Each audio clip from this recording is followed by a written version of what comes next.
e mais saúde pública. A saúde pública é só dinheiro ou tem mais alguma coisa que precisa ser feita?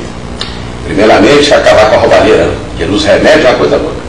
Os hospitais, né, públicos deixam o remédio ficarem deteriorados, vencidos, compram mais do que precisam, é uma coisa louca. Esse país tem que passar por uma boa sabatina de seriedade, moralidade, né? Nós temos que realmente passar uma limpeza ética, porque, aliás, não ficha nem para até mesmo, mas também uma limpeza ética do serviço público. Nós tem muita gente tomando cafezinho demais. Você vai em Brasília, nos ministérios, tem 6 tomando café para trabalhar.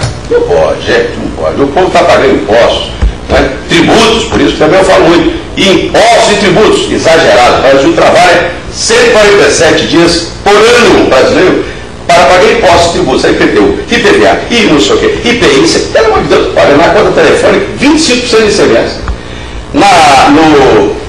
Na energia elétrica, 47%. Pode assim você pagar 47%, rapaz? O carro financiado de 50%, 60%. Ao ano? Não, muito mais. Né? Se você colocar, são juros compostos, né? São 1,5, não, realmente você está sendo no carro um pouco menos. Mas quando se tratar de geladeira ou outros bens, né? A coisa é muito. Vai pro dobro, a coisa é louca, né? Então essa prática tem que acabar. Cabe aos governos centrais, ou seja, o governo brasileiro, tomar essa iniciativa de acelerar esse processo do benefício chegar para o povo.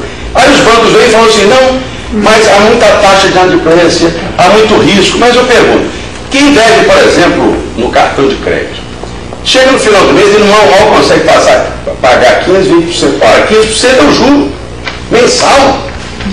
Os bancos captam na cadeia de poupança a 0,6%, menos de 1%.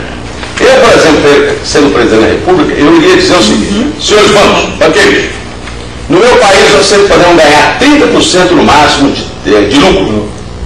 E vocês terão a taxa do risco, tudo bem, a taxa de seguro, tudo bem, e mais a captação. Então vamos supor que a captação seja hoje está na faixa de 0,6, 0,7, ou seja, menos de 1% na cadeia de poupança.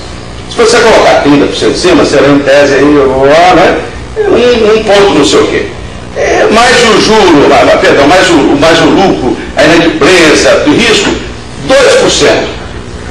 E vamos também dobrar 4%. Não é demais? Para que 10%? Porque os governos são sem vergonha. Né? Esse pessoal aí é financiado, eu não estou levando um centavo nessa campanha. Eles estão, se o Itaú está colocando 3 milhões numa candidata tal, mais 3 no outro, 5 no outro, Itaú, Bradesco, não sei o quê, e o Levi Fidelis? Nada. Aliás, não gostaria de receber. Se me colocarem um centavo na minha campanha, devolvo em praça pública. Tenho dito isso desde o início. Estão arara comigo. É bom que fique mesmo, porque eu não aceito dinheiro de banqueiro, esse dinheiro maldito.